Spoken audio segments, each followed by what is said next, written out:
in the chat. Hey, everybody. Hey, everybody. Hey, everybody that's already in the chat. You are here on the Ladies' Night of All Elite with Keeks. I'm sorry, y'all. I'm sorry, y'all. Welcome, everybody, to another episode. We missed last week, but we here this week. Hey, Jermaine. Hey, Randy. Hey, Benji. We are here with a guest. My sister Lyric is here. We're going to discuss some things. This is the ladies' night, so keep it respectful in the chats. Y'all know I don't tolerate disrespecting the guests, especially women. Yeah. So keep it respectful. We're going to get into some Dynamite review. We're going to get into some Rampage review, women business, and our wrestlers of the year. I'm sorry, not the year, but the week. Before we get into anything, first things first, I want to say rest in peace to Jay Briscoe. Tough loss especially for Ring of Honor Wrestling.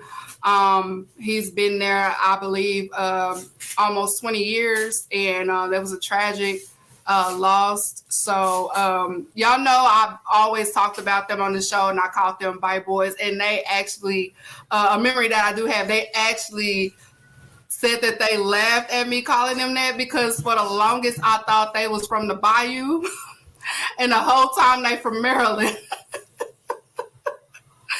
And I can't remember which one it was. Oh, it had to be Jay I was talking to. It was Jay. And he wanted to know why I was calling them the Bite Boys. And I said, well, do y'all see how y'all look? And he said, how do we look? And I said, well, do you watch the show in Louisiana where they they shooting the ducks or whatever in Louisiana? And I said, ain't y'all from the Bayou? Ain't y'all from South Louisiana? And they were like, no, we from Maryland.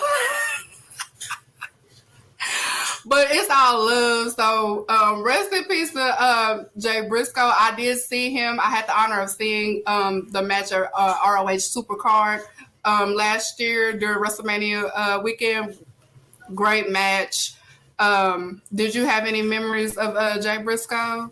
Yeah, so my first time ever seeing him live was his last match. So I went to Dallas for the first time. I went to Texas in December for Final Battle, and that was the match that sold me because like everybody had been talking. Obviously, the first two matches were incredible of that FTR Briscoe's trilogy. So like once that double dog collar match was announced, like it was like, oh, I gotta be in the room. So it was I think it was just fantastic. And like, so my first memory seeing him live is probably one of the greatest tag team match I've ever seen. Yeah. So yeah, just rest in peace to that family. My heart goes out to Mark, his wife, his kids, and I hope that his daughters are continuing to heal. Yes. And everything that they've been going through. So rest in peace. I know they took an updated picture of the daughters, and I don't want to get her name wrong, but I remember they said one of them, she gained feeling. Mm-hmm, So that's a good sign. So, but still, that was a tragic accident, and just continue to pray for the Jay Briscoe and the family, his wife, his children, his brother, and that was also his brother's birthday. So yeah, so make sure you pray for them, and just Google some good matches. If you're not familiar with Jay Briscoe or the Briscoes in general, just you see that there are loves everywhere. Everybody showed their respects to him in WWE, New Japan, Impact, Noah.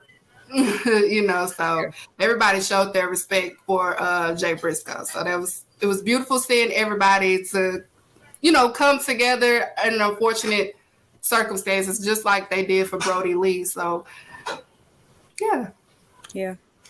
So we're gonna get into some we're gonna get into some Dynamite review. Let me pull out my notes. After let's start off with the review for Dynamite. They popped it off with Orange Cassidy versus Jay Lethal for the All Atlantic Championship match. Once again, like I've always been saying, for some reason the TNA stuff is working in AEW. It's working. I know y'all don't like JJ, but his ideas is working. It's doing something. Fun match. Jay Lethal is a great athlete, even though I'm not a big fan of him, but I cannot deny his talent in the ring. Orange Cassidy, he speaks for himself. Then we had a little entertainment, and then you had Jeff Jarrett in the game. They bought tickets and sat ring in the audience as well as best friends. So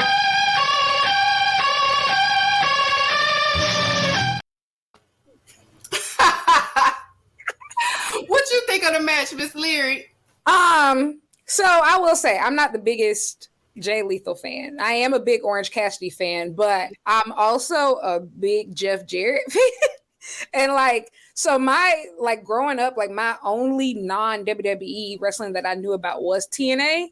Mm-hmm. So I watched basically the whole Spike on TNA era when I was growing up, and so I loved Sanjay Dutt and I loved Jeff Jarrett, and I thought they were hilarious then. But now I don't know what it is, but I don't know how they're more funny now. Yeah, and it's just putting them all together. It just makes it worth it. I think Jeff Jarrett, he's been popping the ratings. He's him. I don't know. I love it. And then I think putting their comedy with Orange Cassidy's comedy and the best friends is just you got all the fan favorites. It might not probably be the most memorable match, but it was a fun time. It was definitely fun. JJ is definitely a good sign, and put some of these comments on the jumbo screen.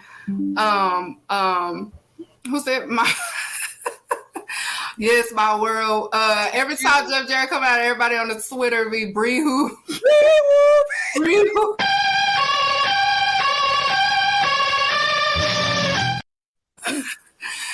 I know Drip in the chat, he hates that. He hates it. I'm thinking I'm making an alarm on my phone. I'm just making an alarm on my phone. Right. You got a double J alarm. Yeah, so it was a good fun opener to AEW. So I guess they just playing around with Jeff Jarrett, just using him, but he's expressed that he's going to be over the house shows.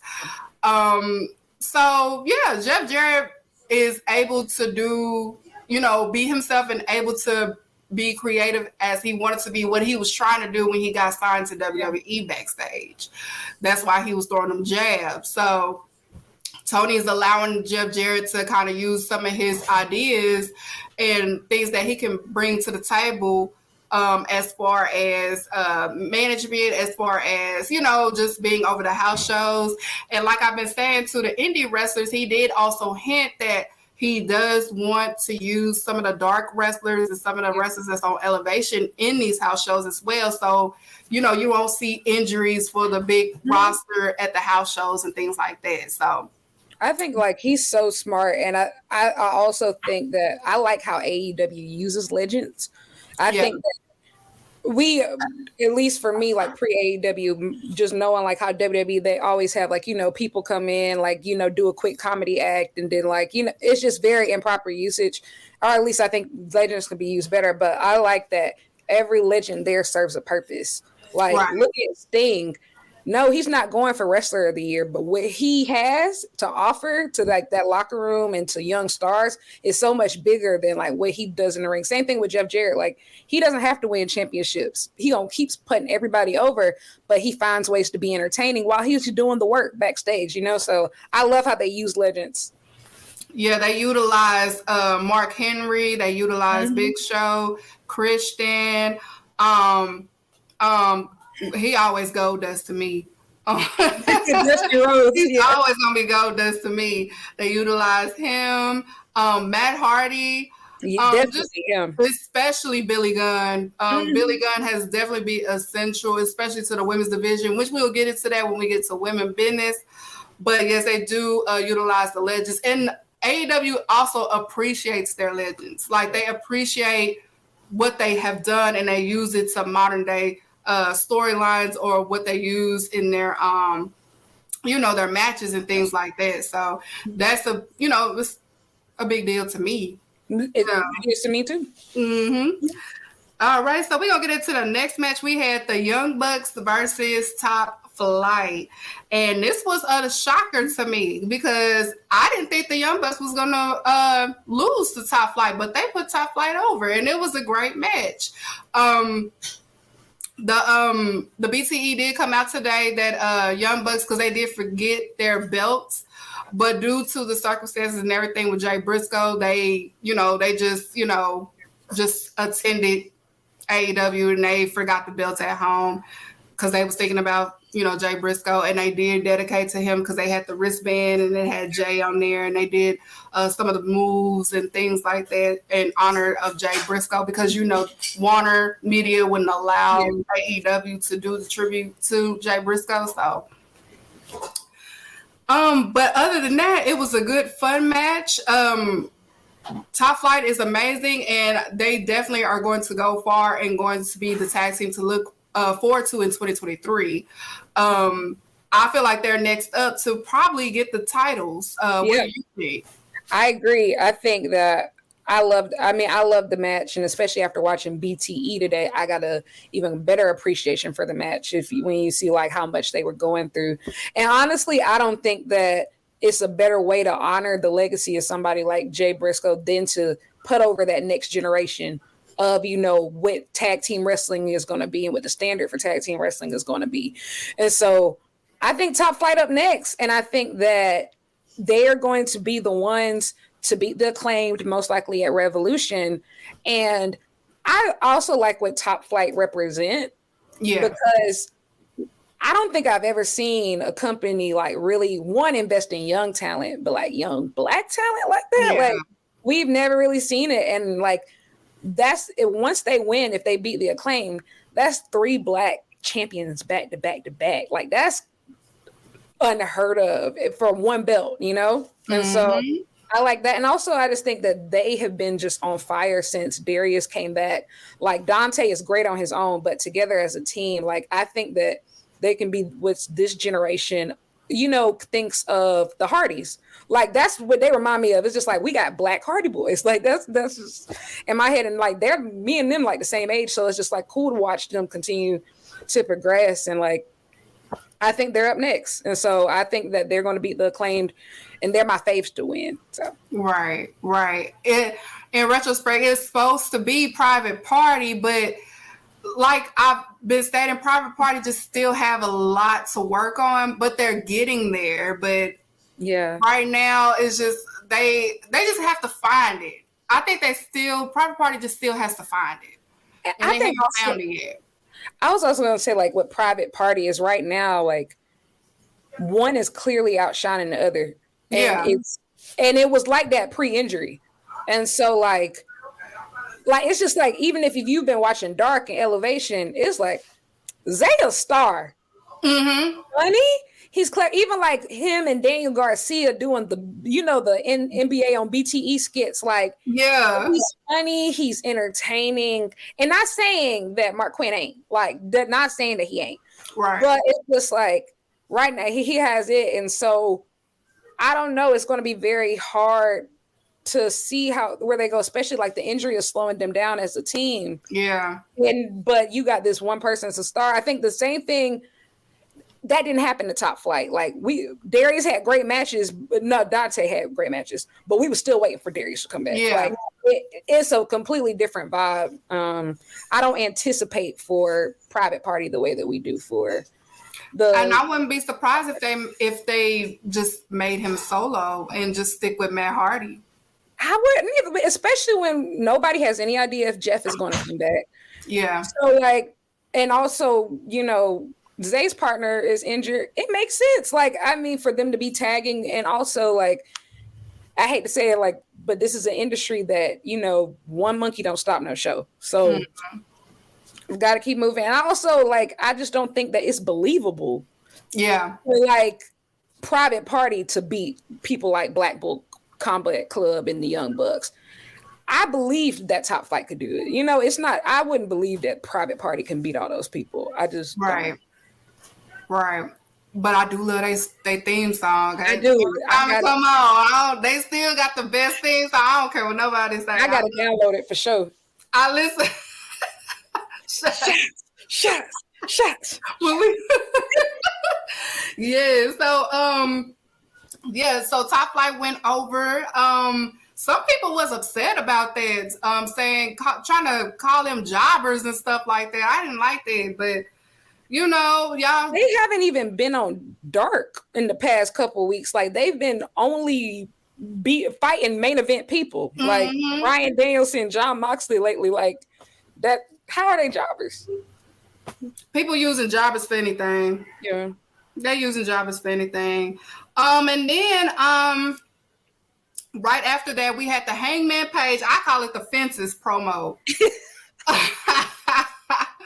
I call it the Fences promo. He says some stuff now. It's a lot of speculations within this promo. Some people think he may be talking about CM Punk. Some people may be thinking he's talking about the Elite. It could be for anybody, to be honest. It could go for whoever. Either or, like both is not wrong. It could be towards CM Punk and it could be towards the Elite. Yeah, it could be both. Who knows? Like it could be a bit of both, but I think it's the Elite just because like before everything happened, that's where they were heading. Like that's where like, you know, it was clearly heading. I want to see the Elite get back together, but also like I don't know if Pepsi Man coming or going at this point. I have no idea. But I mean, would I like to see him back? Yes, but I'm also a believer that the apology should be just as loud as the disrespect was. Yes. So yeah. I need the I'm sorry or whatever. Yeah, and it needs to be loud because the disrespect was loud. Because you working with children, you said it loud. I need that apology. They couldn't manage a target. He said they couldn't manage a target. Yeah, go ahead and apologize just as loud. Sit down on your crisscross applesauce and apologize. Just speak. Just have that same energy. Absolutely, have that same energy. That's all I ask. And don't give him the title right now. That's all I ask. If you're gonna bring him back, please do not give him the title. Never. He should never have that title again. Like I think he's cursed with that title. Like every time you put that title on him, like the kneecap blowout, like his foot broke, like it's always something. Like jobbing book shots and all like it's just terrible botching moves. It's not. It's just no. Don't give him that title again. And I be getting on Public Enemies because they be like, it's money, Top Flight, CM Punk versus the Elite. I do not want to see Phil in the same ring with them. He cannot keep up. It's not going to be. Now, if this was like 2011 CM Punk, yeah. Absolutely, for sure. This is 2023 CM Punk. I don't want to see that. No, I don't want to see that. That carry job. I do not want to see it. That's like when people were saying like, oh yeah, I need the CM Punk Kenny Omega singles match. No, you don't. No, you don't. No, you don't. If you watch Wrestle Kingdom, and if you could tell me with a straight face that man is on the same level as Kenny Omega right now, you're lying. Nope. No. He fucked up a buckshot. What makes you think he can handle Kenny Omega? And Kenny Omega, we saw his performance at Wrestle Kingdom, and he got bigger. So big. He's been in the gym while CM Punk probably passing out coffee and shit. So that man was fucking that muffin up. Like I was like, you had time to stop by the bakery and you still acting like this? Exactly. Pass that Starbucks. Who cares about no Starbucks gift card? Oh God. It was probably only $50. He said he gave out Starbucks gift cards and he was taking everybody to dinner. Like, but that's what legends are supposed to do. Exactly. You're making all that, and you got to think like respectfully. He didn't have as long of a career as so many other people. Like those were his Samoa Joe, Bryan Danielson. Those are all his peers. They're still wrestling. Yeah. They didn't take 7 years off. At least Bryan Danielson, like all his time was forced away. But like they didn't leave. Not saying like he was wrong for leaving, but that's what you're supposed to do. If you're back in the industry, you know good and well, like you haven't had, been around in a long time. That's what you're supposed to do. Like we giving credit to fishes for knowing how to swim. Come on now. Come on. Say that again, Lyric. Like we giving credit to fish for knowing how to swim. Come on. That's what he's supposed to do. Like, and I say this as a CM Punk fan. Like I think that he's great. But to sit here and act like he should have just Tony Khan was so much nicer to him than he deserved. Like that man rolled out the red carpet. He rolled out the red carpet and he disrespected him sitting right next to him. Like, I don't know. He wouldn't do Vince McMahon like that. No, absolutely not. It's like it's a certain level of respect that you can tell, like, and it's not even just CM Punk, it's a lot of like, wrestlers. It seems like that they have because Vince didn't play with y'all. Tony be playing with y'all. Comment up right quick on the what he say? Put Drew. He said if Jericho bought them gift cards, not the jab at me. First of all, Jericho money is longer, and he's not giving nobody no gift cards. Come on, step your cookies up before they crumble. I will say, Jericho has a lot of terrible takes sometimes, but he's a good friend. And we should all... And I think that I learned this even over this Jay Briscoe thing. Now, does Jericho act like the family spokesperson? Yes. Like he feel like he always got to speak on behalf of the family? Absolutely. We all have a cousin like that. But that's also... a Scorpio thing. But the thing about Jericho is every time something bad happened, he the first to open his wallet. He stands up for his coworkers, and he genuinely loves AEW, and he'll put over anybody if it makes sense. And like, I mean, like the thing is, he has his issues, yes, but like he really does care. I genuinely believe he really does care. And he be in the back. They say that he, during Dark Elevation, he'd be right there in the back, just watching, observing, and be like, "Hey, Tony, maybe you need to get that guy. Maybe you need to get her." Mm-hmm. And even like with the Jericho Appreciation Society, like he supports them. Like I was reading, or was I listening? I forgot, but they were talking about when they did the PWG show. And he told Excalibur, like, they originally just wanted just him. And he was just like, no, I want all of them to have that experience. Like, bring the whole Jericho Appreciation Society. Like, a lot of people ain't doing that. They still want the spotlight so bad. They don't want to share it. And, like, yeah, I give him credit for that. 30 years in, like, it's like I've been in the spotlight. He's the first undisputed champion. He done it all. He's done it all. So it's like, I saw that too. I read that too. I keep up with everything Jericho. I tune into the show, all of that, everything Jericho. So when he said, I'm not coming unless my squad comes with me, I was like, see, he's just like me for real. Jericho's in my top 5. He's in my all-time top 5. Oh, sure. Yeah. Oh, yeah. Big facts. When I ain't gonna lie, when they did the whole, the Raw segment, and I was tweeting, I said, I ain't see Raw Jericho yet. I ain't see Raw, and then they showed it. I started screaming. I was so happy. I said, you cannot do no Raw without that moment. Without the Raw Jericho. I don't care how you feel about him or how you felt about him when he was there, but Raw of Jericho, it was insane at that time. So especially when he debuted on Raw, that was a moment, and it's still probably one of the best debuts on Raw to this day. I don't care. I will fight about it. So, after the promo, we're gonna get into, we had the Acclaim and the Guns, the Ass Boys. They had a little, interaction, and we're gonna have some family therapy come this week. The Ass Boys are sick of how their daddy is just all up in arms to these guys and not with them. So we gonna get it. We gonna see how that turns out. I can't wait. Yeah. It's gonna be hilarious. I can't wait. Oh, I can't wait. Yes, I can't wait to put it. This is gonna be interesting. I can't say I feel like which one is the good looking one. Out of the one that looks just like him. Which one? What's his name? What's it called? Not the one with the hair, but the other one. Him. That kind of looks just like him. he's a star by himself. I think His name is Austin. Austin, that's Austin. Okay, Austin is a star. He can talk. He's confident, and he's good. He can talk. He really can talk. He's very comfortable on the mic. I like Austin. Yeah, I like Austin. So not too much on that because that wasn't too much. So we're gonna get into Ricky Starks and Jake Hager. I love Ricky Starks, but I did not care for this match because I did not care for booking hat. I did not care for it. I feel like the hat was funny for like at first.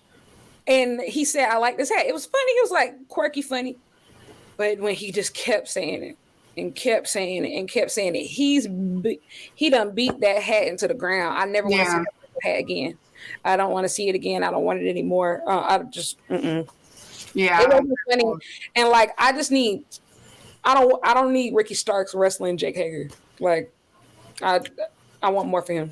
Well, we know what the final battle is probably going to end up being. He's probably going to have to face off Jericho by Revolution. Be a big match for him. So, but but it's also a story within that story because which we'll get into when we get to the main event. But I didn't really care for this match. I'm sorry for Ricky Starks. I'm so sorry you had to wrestle him, but I'm glad you got that out the way so you don't have to see him no more. Exactly. So, go on and get Hat Boy out the way. So we ain't going to take too much time. We're going to get on the match of the night. Bryan Danielson versus Bandito. I can't believe that was real. Like, I just can't believe, like, in 2023, we saw that on TV. Like, for free. For free. Like, for free. That remind me of Eddie Guerrero versus Name That Shall Not Be Named. Yes. Yes, it was one of that match, and it was great. And I've also, people are starting to like Bandito more. It was a lot of people's first time. I know some people saw it when he faced Jericho, but this was actually a lot of more people first time seeing Bandito, and they like what they saw. Bandito is one of those luchadors that can prove that, Lucha Libre does have technicals to them too. And he's one of them. And also you have Blake Tyrus. He's one of them too. Penta can be. Absolutely. It's not all just flippy. It's not just all flippy shit. It is some technical wrestlers in Lucha Libre, and Bandito and his family is known for it. So, I knew that match was going to deliver, and they freestyled some of the things too from what Bryan Danielson has said, especially that one that it went viral on Twitter when that guy said that it was a botch and they fixed it, and everybody was like, "That wasn't no botch. That was not a botch." Yeah, they just communicated. That's all. Y'all just be talking. Just be talking. Exactly. It's just like Eddie Guerrero. Like Eddie Guerrero used to say, when a wrestler used to kind of mess up, he knew how to kind of freestyle it to make it look like it's not a botch. Yeah. All you got to do is communicate. That's all they did was communicate with one another. Like, oh shit, no, let's just do this, and it ended up working. So, and I think even so, it's just like, if it was a botch, okay, and like, are you gonna really throw away that whole insanely amazing match because of one thing you thought was a botch? Like, right? Y'all just work my nerves, child. Oh, every day they work my nerves. They work my nerves. Enjoy it. Like Tony Khan gave us this for free. Yeah, for free. Like, buddy, calm down. Dragon Leaders could have been you, bro. It could have been you, bro. It could have been you, Dragon. Damn, Dragon. It's okay. It's all right. But yes, that was a phenomenal match. They both got pops. It wasn't a bad guy. It's probably up there. I said it's definitely going to be in my top 10 of 2023. This year just started. So besides the Kenny and Will Ospreay, it's definitely another of one of my favorites so far in 2023. So it looks like we're going to have some more of Bandito. Bandito is booked everywhere because, he still resides in Mexico. So I just, Bryan Danielson, it's like the older he gets, the better he becomes in the ring, and one of the best technical wrestlers of this generation. And I need the match. I need that match in New Japan, and y'all know what match I'm talking about. I need it because he was supposed to do it in Forbidden Door, but they need to run that because I need to see it. But what did you think? What was your thoughts? I agree. I agree. Bryan Danielson, like he's in full form. So like I will say, like I was introduced to him by WWE, and then I had to go back and see a lot of his old stuff. So it's weird for me to like see. It's just like it's a full shift. Like it's like almost like it's a completely different wrestler, and he's really the one. Like he's the perfect wrestler, and I think being a perfect wrestler is a lot about being able to adapt to any style. And like him and Bandito, they ended up having a lot. They just had great chemistry. And like I also feel like I don't know, like I think since Forbidden Door, like I think fans are me included are just more open to like learning more of like what's outside of America as far as styles. And so I think that Japan has been embraced a lot more, but Lucha has been embraced a lot more. Like I bought a AAA pay-per-view last year. I was like, okay, let me see what y'all talk about. Like just because like I think like just a lot of us didn't know how diverse Lucha could be, like as far as styles and stuff, and so we're all learning. And I think Bandito is like one of those great, people to introduce people to Lucha. He has a great look, incredible, insane moveset. Like he knows how to get people invested without saying a word. Like, it was the best of both worlds. I can't believe we got that for free. I would love a rematch at any given point in time. Yeah. When Bryan Danielson wrestles, I just instantly get a reminder of the WCW Cruiserweight division. And that WCW Cruiserweight division is like, we'll never see nothing like it again. But when I see Bryan Danielson or people like Ray Phoenix, Penta, Bandito, Soup, Kenny Omega, like when I see like different wrestlers that are adaptable to different styles, it just reminds me of WCW Cruiserweight division, because that's all they did was adapt to one another. That's where my love for Jericho began, was the WCW Cruiserweight, because Danielson in a way reminds me of young Chris Jericho, because young Chris Jericho was adapting to each. When he was in Canada, when he was in England, when he was in New Japan, when he was in Mexico, he adapted to each wherever he was at. He adapted to it, and that's where began my love for Jericho, and I've been a fan ever since. So I love Bryan Danielson, and it's good to have him back wrestling. And you could tell that being in WWE, he had to kind of tone down his style of what he really wanted to do and how he really wrestles. So just an amazing wrestler all around. Like Danielson is one of a kind, and we, I think Will Ospreay is the next one. Absolutely. And I think like Kenny knows that too. So like he's crowning him. Like he's crowning him. Like when he eventually beats Kenny, like that's going to be like that passing of the torch, and it's just going to be like incredible. Will Ospreay is the next one, and I think also what I love about Bryan Danielson, especially right now, is like you can see how much fun he's having, and like he's having so much fun, and it makes you happy because it just makes you have fun. And it's like I think that's one of the things I love about so many of like the wrestlers in AEW, just because like you can tell they're having like fun, like they genuinely are passionate about coming to work every day. Like you can see it in Kenny, you can see it in Mox, especially. Like you could tell he happy to not be happy no more. He's supposed to be on vacation and he booked for something else. Absolutely. I saw them flyers come out last night. I said, now you're supposed to be on vacation. Why is you wrestling? He cannot help himself. But everything you said was facts. And like, if you said a bad thing about that match, you just a loser. I don't know. You a hater. I don't know. Something wrong with you. You a hater, for real. You a hater at this point. And then after Bryan Danielson and Bandito, Scarf Boy did a promo, and it wasn't a offensive one this time. he was basically just talking some more, saying that, what did he say? Something about I'm a Unleash the Dragon or some shit. I don't know what he said. Something about being the devil. Yeah, the devil meets the dragon or something. Yeah. He said you don't want me to take my mask off because Masked Max is playing nice. That was trash.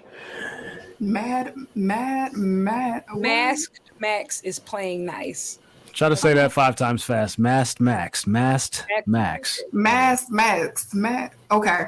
All right. Well, whatever he said, that's what he's saying, I guess, while watching everybody wrestles, being one of the pillars that's not wrestling. Moving on to the main event, the pillar of pillars, Darby Allin versus Kushida. This was also a great match, and this is actually my first time actually paying attention to Kushida wrestling, and I like what I saw, and I want to see more of him. Darby Allin, I love Darby Allin. He's the pillar of the pillars. My fighting champion, as I call him. He's a fighting champion. He don't just sit down. He fights. I like champions like that they just don't be holding titles and keeping it hostage. They fight. So what did you think about that, the main event? I thought that the match was good. Like, I'm not a huge Darby fan. Like, I will say out of the pillars, he's not my favorite, but he's also not my least favorite. Okay. But it was a great match. I think, like, I will say I have really enjoyed Darby's work, especially since he got the TNT title back. Yeah. And like when he's like that, and even that lead up to like with Sting, and then like watching them in the Noah match this weekend, the Bye Bye Muda show, like I think he was like a star. I think he was great, but I think that was also my first time paying attention to Kushida, and I was very impressed. And also, like, I think it was just the presentation was great. Just like you think, like the entrance with the lights flickering and the TikTok, and I was like, "Oh, he a big deal." My fault, like, my fault, big dog. He got a whole pop out there. Oh, when he got on the skateboard. Hey! Yeah. So I was like, "Oh yeah, it was great," and I think that it was that New Japan relationship is going to be 10 times bigger than we ever thought. Like, I think that kind of like just between, Wrestle Kingdom is just like Forbidden Door 1 was great, and it was already pay-per-view. But I think this next one is going to be just so insane. And everything in between, like you're seeing AEW wrestlers show up in Japan, just in Noah, and New Japan, like some crazy's coming. Like, it doesn't matter if WWE never get on board. Like everybody else, they working together, and it's great. And we're gonna get spoiled. Oh my god, I can't wait. We're spoiled already. Like we've seen some match of the year contenders. We're not even done with January yet. We're not even done. Thank you, Tony Khan. Thank you, Tony Khan, and all the Japanese people led the promotion. Thank you. Like, yes, the Japanese promotions. Yes. Japanese promotions, guys. Yeah, don't cancel us. We didn't. Please don't cancel me. Yeah, don't cancel us. We didn't mean it like that. Sorry. Promotions. We didn't mean it like that. Yes, because because it was some of the bookings that we were supposed to get, but we had the injury bug going around, and so I feel like Forbidden Door 2 is going to be bananas. I might go to that. It depends on who's going to be there. If it's in the U.S., I will go. If it's in because I think Tony said, like, once they allowed clapping and like once they allowed cheering in Japan again, they were going to like alternate it every year. Like, so in the US and then Japan. So I don't know. If it's in the US, I gotta go. But if it's not, then maybe another time. Because Wrestle Kingdom is on my bucket list. So I'm planning on going. I gotta go the next. Wrestle Kingdom is on my bucket list, and Triple Mania is on my bucket list. Same. I have to go to both. I just want to experience it. I have to go to both. Thank you. Okay, so we're gonna move on to Rampage. It started off with Ethan Page versus Jack Perry. Ethan Page, as Drip has said on the show, you always want to have the mid-level heels, and Ethan Page is a good one. Because we did have that in WWE at one, in during the ruthless aggression era and stuff like that. You have the main heel, and then you also have the mid heel, and Ethan Page is a good mid heel. So, and it gives me a different perspective on Ethan's Page. So I'm just like, okay, so he's a good mid heel. We need a balance. So he's perfect balance. And bullying Matt Hardy, poor Matt Hardy, bullying Matt Hardy around, and also you got Stokely. Stokely's a funny addition too. Hilarious. So it works. It's starting to work with me. I still now the steroid edge that they have on there. I still don't get the chemistry yet. It still hasn't hit me yet. But yeah, he doesn't do it for me. Yeah, he don't do it for me. But I do like Ethan Page and Stokely and the Matt Hardy, how they doing Matt Hardy. I think it's really funny. And Matt Hardy be trying not to break character each time when they do it, because he wants to laugh so bad, but he can't. Like when Stokely told him to get his ass in the bag, he wants to laugh so bad, but he couldn't. I think I think those are the type of people, and I don't know why I think like this, like from a management perspective, but those are the type of people you want in your company. Like, I just feel like, especially like Ethan Page, like he's a guy that wants to do everything. Like, and even him, he was just like, well, they just starting to let me script on Dark. So like, if they let me script, start doing storylines on Dark, I'm going to do storylines on Dark. If I can't get TV time, cool, but I'm going to start doing storylines on Dark. Like, you know how many people complain all the time and be like, oh, well, I'm not on TV and I'll just go sit here like this and I don't want to go on Dark and I don't want to be on Elevation. Like, those are just the type of people that you want in your company, I think, like, of just like, hey, I'm wanting to fit in wherever. Like, I think I read an interview that he did and he was just like, I want to do everything in AEW. Like, even after I'm done wrestling, I want to learn how to do commentary. I want to learn how to do all this. And then you have like Matt Hardy, who is a lot the same, of just having so much to offer, and all those, the young people who get to learn from him, like Lee Moriarty, like Zay, like, it's cool. And from my understanding, this was Matt Hardy's idea. This was Matt Hardy's idea. So I like it. And when I was the AEW in Dallas, when we saw the Dark match, it was the 10 tag match, and they had a soup on their side, and the crowd was doing the lead, and Ethan got on. He was like, no, we're not doing that. We do it on my cue, and everybody just started booing him. So I'm just like, yeah, Ethan Page is a good fit for mid-heel, because you need that mid-heel. Kip Sabian is one too, so you always need that balance. Like, not everybody has to be the main person, but you always need the mid, as people say, the mid-carders. Mid-carders are so essential to wrestling. Like, you don't want to just focus on the champion or focus on whoever's always main event. That's what used to make Ruthless Aggression era good. That's what made the Cruiserweight division good. Like, they focused on their mid-cards too. Paul Heyman, when he was booking at WWE, he focused on the main card as well as the mid-cards. That's why WrestleMania 17 is still the best WrestleMania there is, because, the bread and butter. I think also, like, you got to think, like, mid-carders are the ones who, like, especially wrestling pay-per-views now, at least for AEW, them things can be 4 to 5 hours long. So we're not getting to the main event until then. Are you going to sit through 4 hours of people you don't like? No. Like, no. And I think that's the cool thing about most of the people that we love now used to be mid-carders. Like, they all were mid-carders at some point. Like, that's typically how they give it, because, like, they'll have that big baby face run and they're the underdog. And, like, all these people were mid-carders before. Like, you don't, contrary to popular belief, I know some people try to force it. You don't get born into the main event. You don't just like Goldberg. Exactly. Like, and you see when you try to force people in the main event before they're ready, like, think about like Roman Reigns. They're gonna fail. Until you do it the right way, you're always gonna fail. like all the people that y'all are fans was started off as a mid card. Stone Cold started off as a mid carder. The Rock started off as a mid carder. Even Triple H. You know, my Jerry Goat was a mid carder, and that's what he wanted to do anyway. He never wanted the top. He always wanted to be the IC champion forever because that was his favorite title anyway. But you know, being the great that he is, you know what I'm saying? He got them all, but. Mid-carders are very essential, so that's not an insult when people be like, he's just a mid-carder, so what?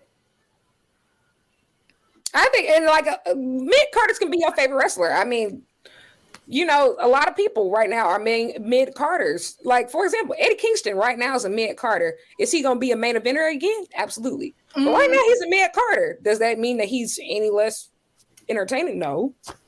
Thank you, Eddie. You know what I'm saying? Women, we know wrestling too. We know wrestling too. We don't need y'all to tell us and all of that. We know wrestling too. We know what we talking about. That's why I got her on the show, because I saw her tweets and she know what she be talking about. I was like, oh yeah, I gotta get her on here because she know what she be talking about. We know what we be talking about on here. Yeah. Yeah, you know what I'm saying? But yeah, so respect the mid-carders, especially because I still do watch WWE too, because I still support Bianca Belair. Absolutely. Montez. I support the black people. I support Seth Rollins. I forgiven him. I still, you know, for almost killing my icon. I forgave him for that. I'm an AJ Styles fan. I still, you know, it's some people over there that I still support. But WWE fans, if you do watch WWE, y'all got to support y'all mid-carders, because I be going to the shows and y'all just be sitting there and not doing nothing. I don't like it. These people work hard for y'all. Y'all need to cheer for them. They put their bodies on the line for y'all. Y'all just be sitting there. Just be sad. I think WWE only fans have like Stockholm syndrome. No, he's like their girlfriend. I don't support him no more. Oh. But I think that they have Stockholm syndrome because y'all go to shows to be quiet. Like y'all keep going. Like that's the word. That's the thing about WWE. Like I still watch you, but it's like y'all will have a packed arena and they're dead silent. Yeah, that don't sound crazy to you. That would make in certain crazy areas. Like when they in New York, okay, yeah, Texas for sure. Like it's just certain areas, but everywhere else is just crickets. Dead silent. Crickets. Support y'all wrestlers. Like they work hard. Cheer for them. Yeah, for them. Yeah. It was a point of time you could hear WWE fans outside the arena, especially when I was a kid and I used to go. I think it's loud. I think it's even more disrespectful because these wrestlers, they coming out of the pandemic, you got to think they were so excited to be see fans again, and so like. Damn, they might as well be in the damn Thunderdome. And if y'all gonna be quiet like that, y'all might as well be back in the Thunderdome if y'all gonna be dead silent. And I think that that's even worse because who wants 10,000 plus people just staring at you dead? That's weird. It was a WWE wrestler that said, I wish we had AEW fans at the stadium. That would be dope. So if they ever was to do that, I'm pretty sure we will be louder than y'all if we was to have the real Forbidden Door. And you talk about AEW ticket sales, people be like, oh, well, they ain't selling out the house. Guess what? When you turn on that TV, you can't tell. Mm-hmm. You can't tell. You can't tell that every show ain't sold out because AEW shows, in my opinion, they feel like a big party. Like, everybody's having a good time. Everybody's lit. Like everybody's like, you know, talking like you make friends with your neighbors. Yeah. Y'all talking like it's a big party. So it's like we're all having fun. That's why we're here. We're celebrating today, and that's why we're here. Biggest. Okay. Shout out to Rick Ross. I want them big. Accusations. Mr. MG, I go to shows. So I do too. I treat wrestling shows like I do football games. Like if Phil and Whip the Grapsody, they were sitting in front of me at the ROA Supercard, and I was just I told them, I said, okay, y'all sitting in front of me. I just want to let y'all know I'm loud. Okay, I'm loud, And they was like, I don't care. Then I started being loud. We was like, oh my God, okay. Said, I told y'all I treat it just like a sport. Cause I like wrestling. I told her, I'm like, welcome to Texas. This is what we do. So it was like,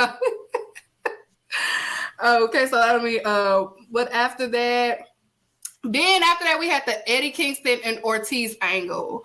Some people felt like they didn't like it because they didn't want Eddie Kingston to turn heel, but this is not no heel moment. No. This is just, it was kind of leading to this from the weeks prior, how Ortiz was always looking at him and things like that. Like they wasn't on one accord.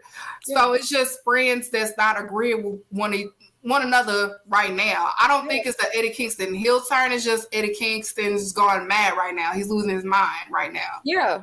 And I think also y'all got to remind yourselves, and this was hard for me to wrap my own head around. So like, this isn't even me bashing anybody, but like, this is not WWE where like faces can't do anything that is semi-bad, like, and heels have to do all the bad stuff and faces have to be like perfect. I think like AEW, that was especially like around Hangman, that was the hard thing for me to wrap my head around, just because these are just very human characters, like they're human characters. They're good. Sometimes they're good people who have bad days. Sometimes it's bad people who have good days. Like it's it's complex and it's human. And so like Eddie, we've always known he's a person, he's passionate, he's an emotional person, and so sometimes he think before acting. He has shown us who he is time and time again. Does that mean he's a heel? No, he just pissed off. He had a moment, like, yeah. Drip said, I still don't care about any Eddie. Yeah, I love Eddie Kingston. Oh, I'm still hearing about, yeah. And then Santana never, like, he said he was going to come out and reveal, but ain't they still beefing? They still beefing? The beef is still, they still beefing. I hope they kind of work that out though. Yeah, like I saw the shoes came out but Santana didn't post them. It was just Ortiz who posted because they got that shoe that came out together. But yeah, Santana didn't post it at all. I just hope they kind of rehash it. Life is too short, man. So just talk to each other. Y'all known each other for years, too long to fall out behind, something like, that minor. Yeah, friends, how many? Yeah. I hope y'all get back together. Just work it out or talk or give each other some time and then just talk about it or whatever. But please. Yeah. We need it. We definitely do. But Ortiz is actually good on the mic. When the promo that he did on Eddie Kingston, I was like, okay, I'm digging this. First he got the haircut, now okay. Yeah, it's like he went through a very subtle character rebrand almost. And I think it's been working out for him. And I would like to see more of him. I'm not sure what his... I heard Ric Flair. Is Ric Flair on? Yeah. Oh my God. He's wearing a is that a gold and black suit? Yeah, he's doing a lot. If y'all in the chat, I'm listening to Raw because they said that it may be some AEW people there, and if I hear break the walls down, I'm running at it. If you see me run that way, that's why. Okay, that's what I'm watching. I was checking. I was checking too because like I was seeing that. I thought that maybe they was gonna get Billy Gunn because they did a DX reunion just a while ago, but he wasn't there. So damn, they still said nah, Billy. Yeah, I will say if I was. That's because Vince back. I forgot. Oh yeah, I forgot him and Vince don't see eye to eye. I forgot. But I'm on Billy Gunn's side though, because Billy Gunn was loyal to China, so I'm never gonna be on Vince McMahon's side. Yeah, like whoever's on the opposite side of Vince McMahon, I will always support. We in a WWE Succession. We're on season 2. No, Drip said season. What you said the last time, Drip? You said this was season 3 of WWE Succession. But so not too much on that because that was they probably gonna do something with that. Then after that, we had Brian Cage versus Willie Mack. It was good to see Willie Mack on Rampage. Willie Mack is like Shawn Michaels in Triple A. Every time he is down there for Triple Mania, the ladies go crazy for Willie Mack. They love Willie Mack down there. Like, they love him. The girls love him down there. And he got a pop, so I was happy for Willie Mack. I do not care for Brian Cage. But I watched because I support Willie Mack. So yeah, Willie Mack, you did a great job. I hope Tony signs him to ROH. Lord, did my camera go out? Oh, it's good. Yeah. Okay. All right. She said, I'm gonna call you back. It was just my brother. Oh. Yeah, so Willie should have. Nah, he can't do that. That's only for the ladies. You know, we in America, people ignorant. They already don't like black people, especially heavy set black people. They definitely, we don't. Yeah, he saved that for where he's loved at. Where the ladies loved that. Yeah, I loved seeing him like wrestle. Like, I'm not a huge Brian Cage fan either, but I did see they had a match on Dark earlier that week, and like that was, he got a big pop then, and like, so seeing him invited back for Rampage was really cool. So like, I'm gonna be honest, like I'm not even trying to be like one of those people who just like AEW woo woo woo, but seriously, like, it's so cool to see them giving opportunities to a lot of these older black talents who've been grinding on the indies for so long, and to finally get their shot. Like, I think we also saw that with AR Fox too. So that was long overdue. Exactly. It's so cool to finally, and it's not even just black talent. Like, think about people like Eddie Kingston, who was just about to retire. Like, it's so cool seeing like a lot of these vets who have been putting in the work for so long finally get that chance to be on TV and get received well too, to like get a pop, and like, it was great. It was great. So, of course, Brian Cage took the win on that match. They building Brian Cage up because I guess eventually he will probably be the face of ROH whenever they figure out this streaming deal and things like that. I really think they probably gonna end up putting it on CBS because from what has came out today, some of these shows is not delivering what they should be delivering. So they probably going to be relying on Tony like, okay, maybe we can probably do something with this ROH. Put it on TV. I mean, put it on Thursday. They could put it on Thursday, do it for an hour or hour 30 minutes. It don't have to be 2-hour show. I think they don't want to conflict with Impact or New Japan, because New Japan has that show that comes on Access TV at 10 p.m. and do it on Tuesday. I think they should do it on Tuesday. Forget NXT. It's not like I'm sorry, like NXT does not have the talent to be able to go up against. I agree. I wouldn't put it on Tuesday. I just wouldn't do it on Thursday because you got too many promotions that you actually do work with and that are partners of yours, so you don't want to disrespect them. But yeah, do it on Tuesday. Disrespecting people. Yeah, because what's the name gonna sit up there and lie on wrestling fans talking and told the lady, well, you know, wrestling fans will watch my slap box. And no, we did not. We turned it off. Absolutely. We turned it off when AEW came out. Put Battle Bots back on. Absolutely. I was enjoying Battle Bots. Put Battle Bots back on. I love Battle Bots. I can't say I ever watched Battle Bots, but I damn sure wasn't gonna watch no Power Slap. I'll tell you what, I'll watch Battle Bots before I watch Power Slap. Drip said it's Impact in 2023. They ain't doing nothing exciting. I'm not saying that he's wrong. I'm not saying that he's wrong. We're not trying to disrespect Impact. Yeah, you just don't want to disrespect them because, like, at the end of the day, like, I think that everybody outside, if you know, those are your partners. You've worked with them in the past. Like, they've lent talent to you. You've lent talent to them. And also, like, they lend talent to your partners regularly. And so you don't want to sour that relationship between them or New Japan. But WWE has played in your face and disrespected you time and time again. So by all means, take them ratings. Yeah. Take them. And then after that, we had the main event of Rampage. We had Daniel Garcia versus Action Andrade. Like I was saying prior, before I was going to say with the semi, I was going to say it's a story within a story, because it's going to be something between Daniel Garcia and Sammy Guevara, because Sammy gave him them tight leather pants, and Daniel Garcia could not wrestle in them tight leather pants. He was having a hard time. And he purposely did that. He wants Jericho to himself. Jericho, stop trying to save Sammy. It's making me mad. He wants Jericho to himself. He don't, I see that little feud within a feud. I'm like, I see it's a story going on within that story if you're paying attention, because Sammy is moving in a janky way towards Daniel Garcia. Absolutely.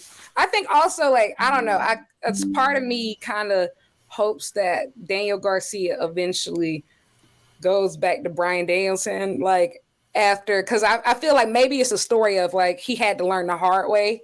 Yeah. So I think I can't stand Sammy.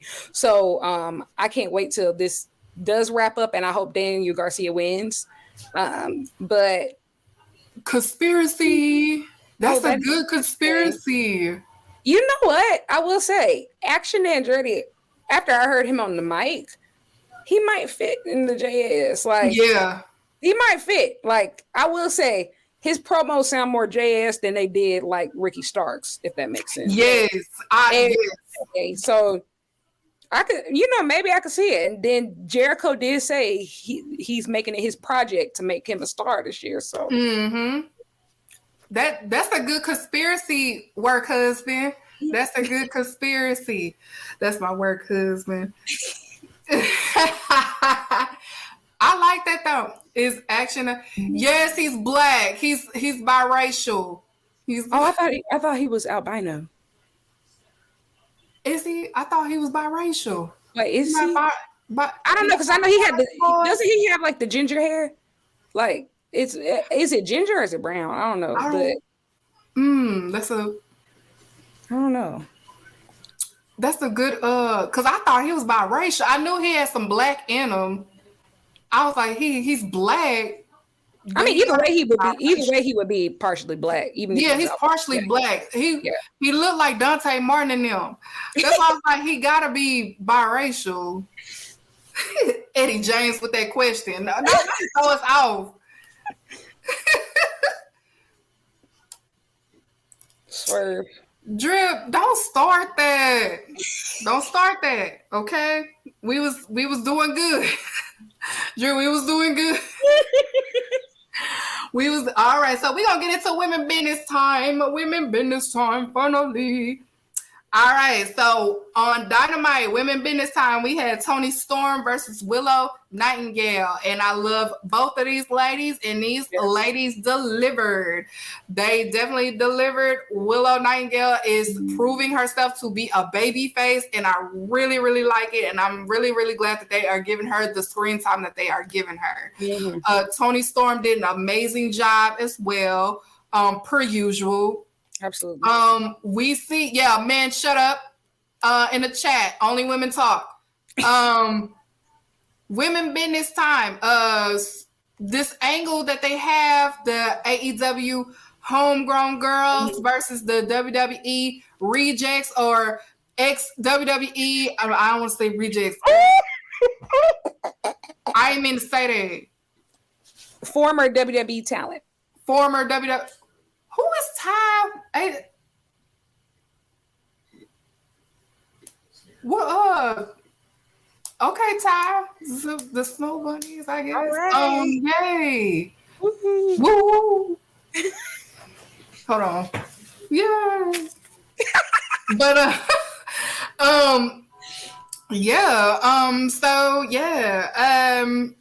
I like this angle. Now, if you ain't familiar with WCW, this kind of remind me of that storyline with NWO versus the WCW originals. I like this. I like where it's going. a good storyline for a non-title match. Absolutely. What do you think so far?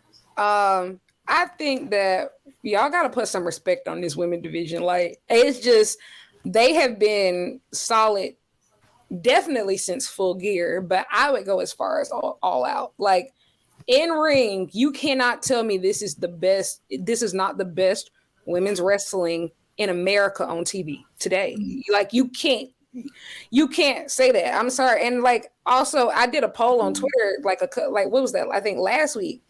And I was saying, like, let's just be real. After the last 2 Monday Night Raws, what would you rather? 3 short women's matches, just to say 3 5-minute matches? Or would you rather one, match that gets like 15 minutes enough time? And most people would rather like that one segment. Like, okay, like, would I like more women's matches on AEW? Absolutely. But at the end of the day, for that one that they get per show, they give them time. We get segments, and there are multiple storylines going on, both title and non-title. And on Tony, like, I think she's going to thrive even more as the heel. She's solid. Like, she's one of the main reasons why the women's division is so strong right now, because she was in ring every single week, putting on solid matches. I mean, Willow is just, I don't think we've seen a baby face this good since she reminds me of Bayley in NXT. Like, just super pure, like, but also I think she's even better than Bayley in some aspects because she has that edge, because with just seeing her at that street fight, she was incredible. So I think it's great. I think that this storyline is doing, I love it too. Like, and I think also, like, you got to give people like Britt Baker her credit. Like, she really did hold that division down, and it shows, because on the mic right now, I do think like she's probably the best female talker. I will say, like, Saraya is getting exposed in the ring, and I will say I don't know what they're gonna do, because she still got that ring rust to be. Yeah, she still does, and not like, she needs to wrestle more, because when they do this big money match, everybody needs to be on point. Yeah, we can't like, we forgave you the first 2 times because we know you got some ring rust, but you got to come with it, or you're gonna get that CM Punk effect a little bit. Absolutely. And when they started booing him mid-match, like, and we're trying to, clearly what I think that we're building towards is the first women's blood and guts match. And if we gonna do this, everybody better be on cylinders, because when I saw that WWE's Women's War Games match, like, it was okay, but I was like, I know that they can do this and better, just because, like, I know that the AEW division can do it. It's just like, everybody got to be on point. But I'm gonna forgive Saraya for now for her regrets. But by Revolution,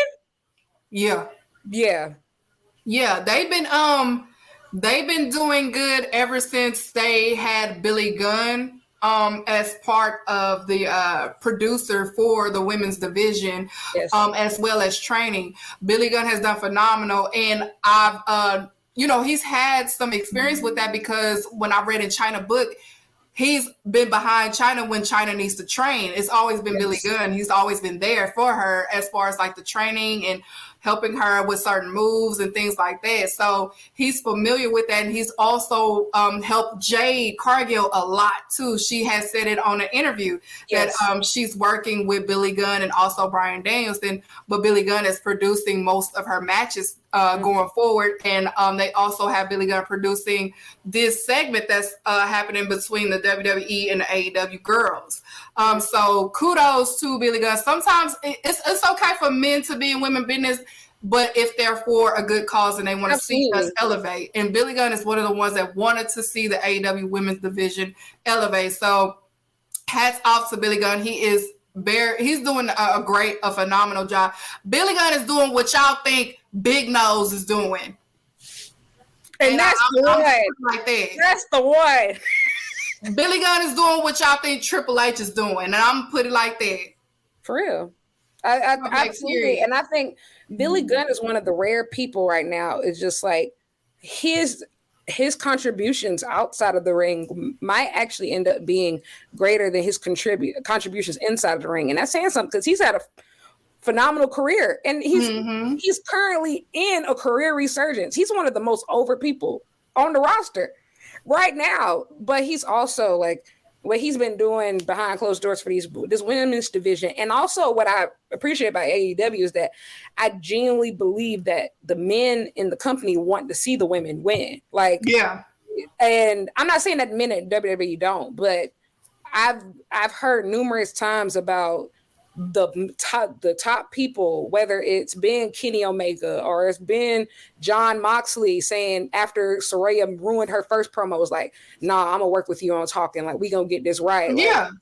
Like, or Billy, like you got the top stars in the company genuinely wanting the women to win. And I think that makes a huge difference. And that's how men need to be in women's business. Like that's what you need to do.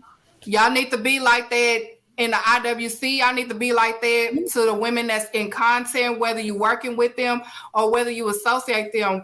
We cannot, the women in general, because we need each other. You see, like it's not, this gender war shit is stupid. We need one another. And men, we need y'all to step up more to having our back, especially women in content. Like have our back for real, because people attack the women in content, but they don't have the same energy for the same people, the men in content. They'll dick ride y'all, but they'll come at us crazy. You know what I'm saying? Like I've even experienced it. Like some people, when me and Public Enemies joke, but they thinking Public Enemies trying to check me or something like that. You know what I'm saying? On some weird shit like that. I'm like, no, we just ain't nobody checking nobody. It's just a joke. It's just little things like that. Like you see it even with the women that's on Fightful, or you see it on Those Wrestling Girls. Like we see it. Like y'all, you know, I'm not saying y'all, but I'm from Texas. I say y'all. But I'm not talking to y'all specifically in the chat. But I'm saying y'all as men, y'all have to protect us and step up more for us. You know what I'm saying? Not sitting there in the shadows because you don't want to check your bro, or you don't want to check, I don't want to lose connections with this dude, so I'm not going to stay. I'm going to stay out the way. Or even if it's women like me that y'all know I can defend myself.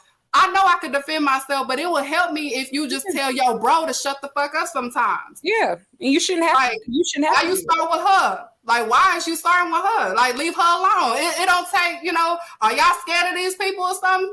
If I'm not scared of them, why y'all scared to say something to them? Yeah, I think also I've noticed I think that there is this secret want that people have to see women get punished. Mm-hmm. Like, they want to, like, see you get punished. And, like, not even just content. You see it with the wrestlers of just, like, the way that they flipped the switch on Mercedes. Oh my God. Like she went from being, this is the greatest women's wrestler of all time. I love Sasha. She Dana Brooke better than her. She ain't nothing. And like, she's going to flop wherever she goes. She ain't nobody. She'll never be anything without WWE. And like, obviously none of those things are true. Obviously she's clearly a draw, sold out an entire show for a new promotion on her name alone. Mm-hmm. But it's just like y'all wanted to see her fail so bad, and they still want to see her fail. Y'all want to see. Right. Now it's like, oh, Bianca overrated. Jade is overrated. Mercedes overrated. Nobody need. What does Naomi provide to the table? What does she bring to the table? We ain't had the best women's Royal Rumble was I think the first one, and it was a lot of that was because of her. It was because of her, and she doing her thing. She's always been the most athletic. She's always been like, you know, and now I'm on a rant. Y'all do that to black talent all the time, because now we 20 years into Shelton Benjamin at WWE, and everybody's like, why was he never a world champion? I can't believe this. He was always the best athlete in the room. I can't believe that he was in the same class as Brock Lesnar and John Cena and Randy Orton and Batista. How was he not on the same level? Well, no shit, Sherlock.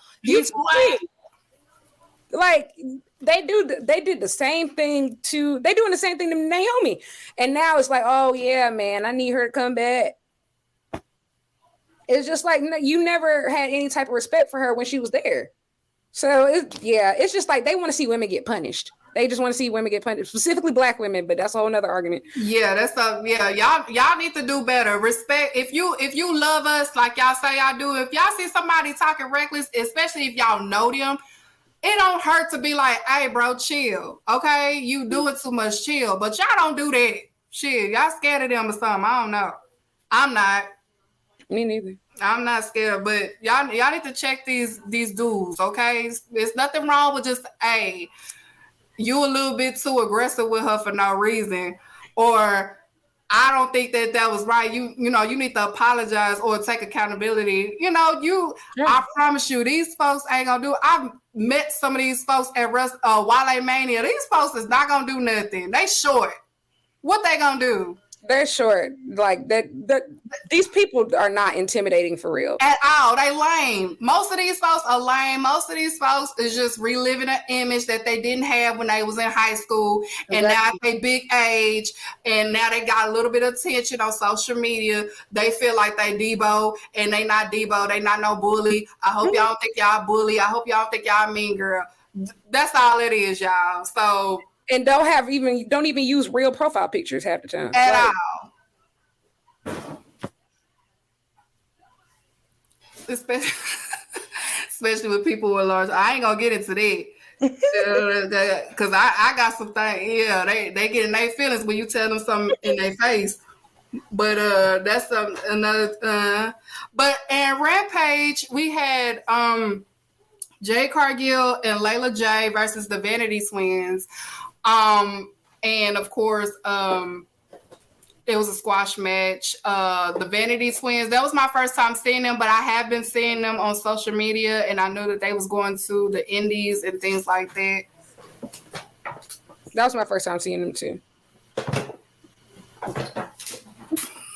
I'm sorry, y'all. That's my mama. The Vanity Twins. Vanity Twins, they did a great job at selling. They was selling their ass off. Yes. To the selling. Yes, the selling. Salute to Jordan Vanity. Yes. All right, I'm done. Sorry. Oh my God, Graham. Gosh, yes, the Vanity Twins. They were selling. And of course, Jade. She had to get the tag in. So thank you, Mihu. And of course, she had to get the tag in to get the pin because you know it makes her look good. Jay Cargill.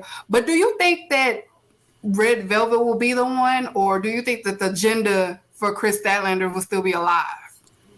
I hope she's the one. I genuinely hope she's the one. And like the thing is, like, and Jade tweeted this a couple of days ago. She was just like, Chris Statlander was never supposed to be the one who they thought about dethroning her. It was always Athena, and Chris was going to go for the main belt. Mm-hmm. And I think also like Chris Statlander needs to win a championship when she comes back, but she doesn't have to be the one to take it off Jade. Like, she can beat Red Velvet for the title eventually, and it'll have the exact same effect if they want her to have the TBS belt, even though like she is probably next in line for the women's championship. But no, because we always wanted the Chris Statlander versus Jay Cargill. They both tall. I mean, and I want that too. But I feel like you can have that. Like, she doesn't have to be the one to beat the streak for them to have a great feud.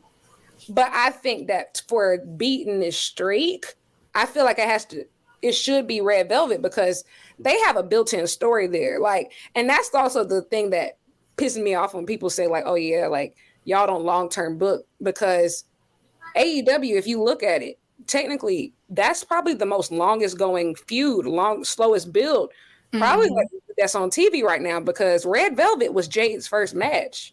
Yeah. And so eventually she studied her, she faced her, she joined her, she studied her, and now like she knows all of Jade's weaknesses. Clearly she's starting to get to her. Like, this is long-term booking over like 2 years. Like, yeah. And at first I didn't even see the Red Velvet as an option, but especially with what they're doing now, she has to, like, because it needs to be meaningful. Whoever beats Jade for that title, it needs to be meaningful. And I think like that's an automatic story. They have like just a built-in story together.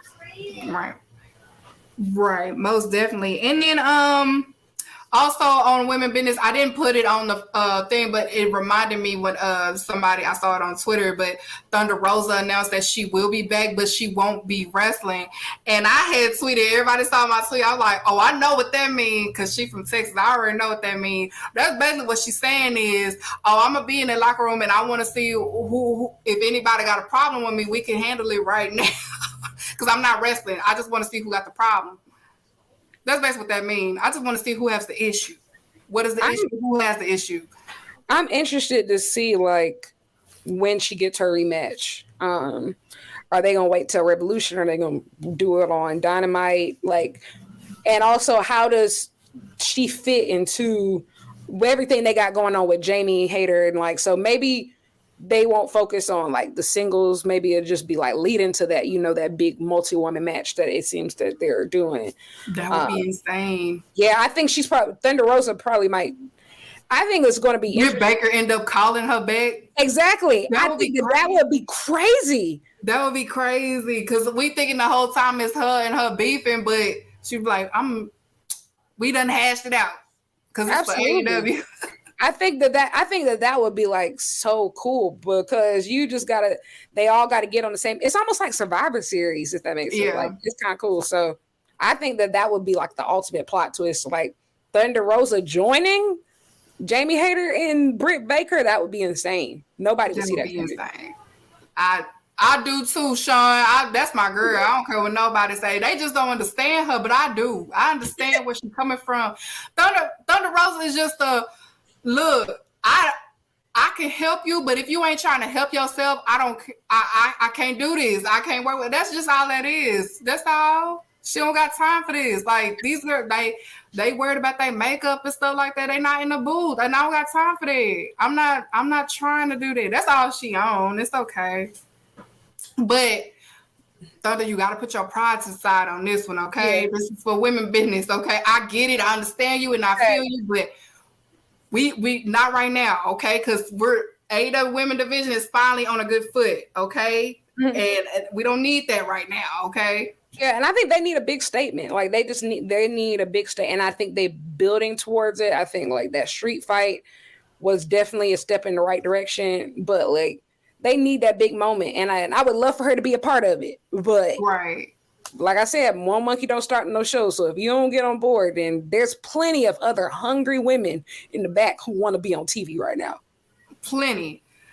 All right. So as we are getting close to wrapping this up, so we're going to get into our women business of the week. Miss Leary, you go first. You're my guest. So who is your AEW women business of the week? I have the TBS champion, Jade Cargill.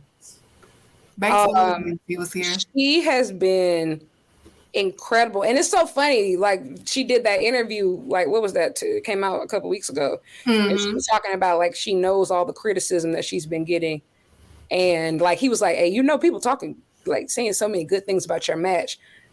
Jade is going to be incredible this year, and I think like it's because Tony figured out she can't get good if she's not wrestling, and now she's been wrestling almost every single week, and you can see the difference. Like that match she had with Sky Blue on Rampage a couple weeks ago, incredible. Like it's clear she's confident in her character. She's now in a feud that matters, where like, you know, like it's a real story there.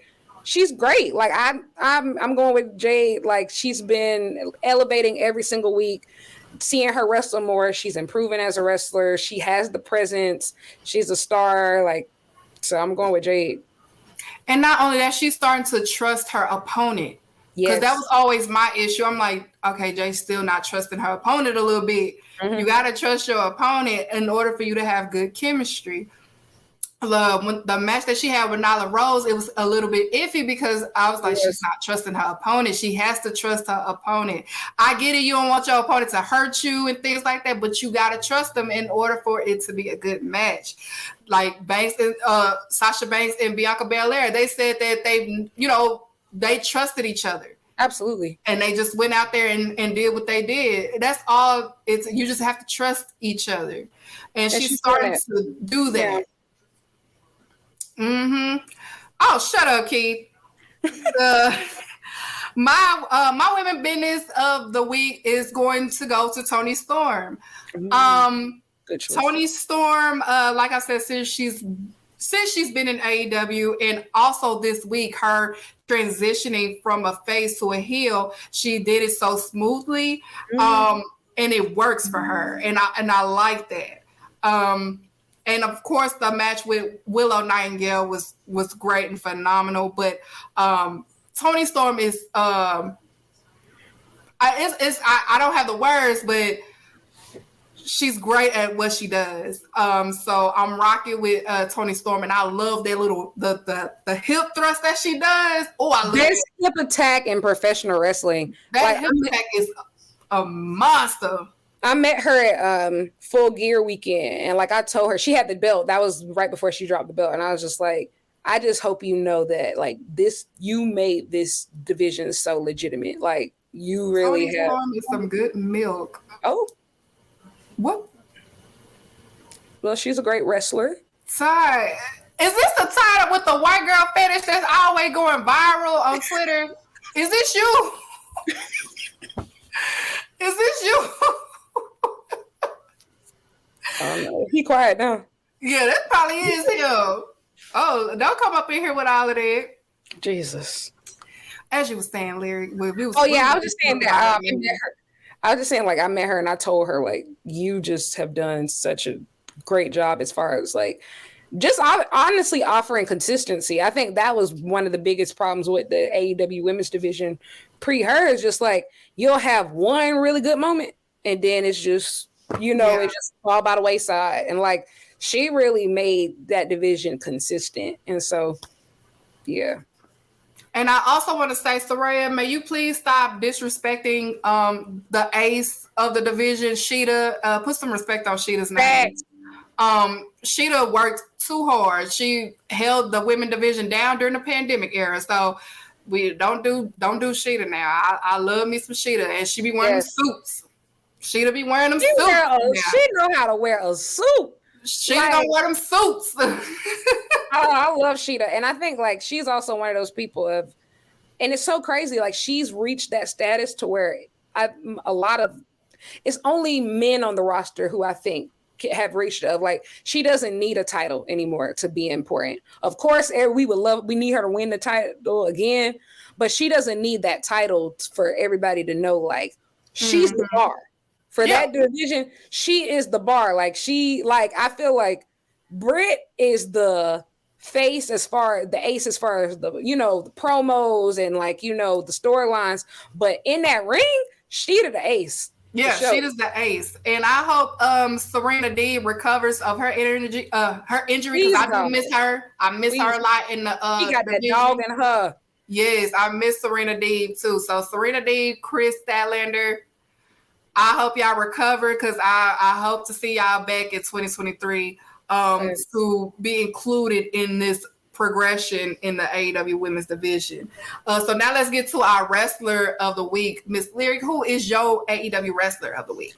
I got the Young Bucks. I think it's also a sentimental pick after watching BTE. Like I'm so proud of them. Like for like pushing through that match and also giving us such a good match. And also like people, I feel like people are not gonna really appreciate the Bucks until they gone, man. Because a lot of people talk so much junk about them, but they put over everybody. And seeing how happy they were to put over Top Flight, like they literally said, "We've been waiting for this day since we met them," and like they were happy to do it. And they really care about tag team wrestling. They care about AEW, and they still putting on bangers of matches. I'm going with the Young Bucks this week, even though that Danielson Bandito match was crazy. It was insane. Now my AEW wrestler of the week is going to Bandito. Bandito. Everybody know I'm probably one of the biggest Lucha Libre fans there is. Bandito we said previously, he did a tremendous job representing Hispanics in wrestling. He brought, showing that, like I've said, Lucha Libre has technical abilities to them as well as the flippy shit, as y'all say.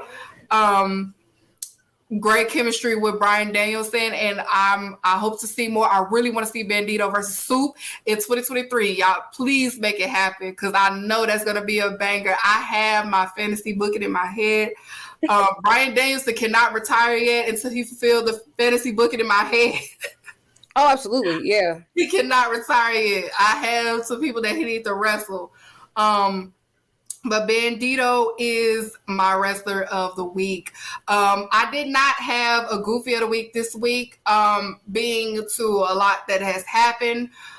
So there is no Goofy of the week this week, y'all. So everybody's safe for this week, but it may be one for next week. You have any shout outs, Miss Leary, before we get up out of here? Well, before I do my promo. I don't have any shout outs. Should I have shout outs? Yeah, tell everybody where they can follow you on Twitter. Since y'all like her in the chat, make sure y'all follow her. Thank you for liking me. But you can follow me on Twitter and YouTube at All Elitist, capital EST, and on my personal Twitter and Instagram at Lyric Swin, just my first and last name. So thank you for all the nice comments. I just couldn't focus on them, or else I was gonna get super nervous. Cause you gonna be back on here. I was like, oh yeah, she's coming back on here. She's coming back on here. Yes, you coming back on here. Before I get out of here, I really want to say I thank all you guys for the prayers, the condolences that y'all have been giving to me during this difficult time. I'm not gonna cry, y'all. I promise I'm not gonna cry. I'm sorry. My child getting in trouble by her Gigi. Thank y'all for the prayers during this difficult time for me. I love every single one of you guys. Y'all, please pray for me. If y'all didn't know, I lost my sister last week, and that's why I wasn't here last week for the show. My younger sister passed away. Thank you guys for your prayers. A lot of people has reached out to me from the content. It's so many to name. I can't name them all. Some wrestlers have reached out to me. My Favo has. I really appreciate it. Please pray for me. It's difficult. I'm trying. I am. It's hard, but I'm maintaining, and I'm getting there. But I really do appreciate the love that y'all have given me. I'm not gonna cry. I said I'm not gonna cry on here, and I really do think I'm not gonna cry on here. I'm sorry, y'all. I really do appreciate y'all for your prayers. Thank y'all. I love y'all. I love y'all so much. I'm sorry, y'all. I'm sorry. I was not gonna cry, y'all. It's okay. I love y'all so much, and I thank y'all for being there for me during this time. And we gonna be back next year. Y'all don't. I can't. I don't have the words, but thank y'all, and I love y'all. And Graham, hit my getaway music, please. Let's get it. You've mentioned a couple names recently. Who were they? Listen, man. They call me the problem, but you could call me the can man, because anybody can get it. Africans, Americans, Dominicans, Mexicans, anybody can get it.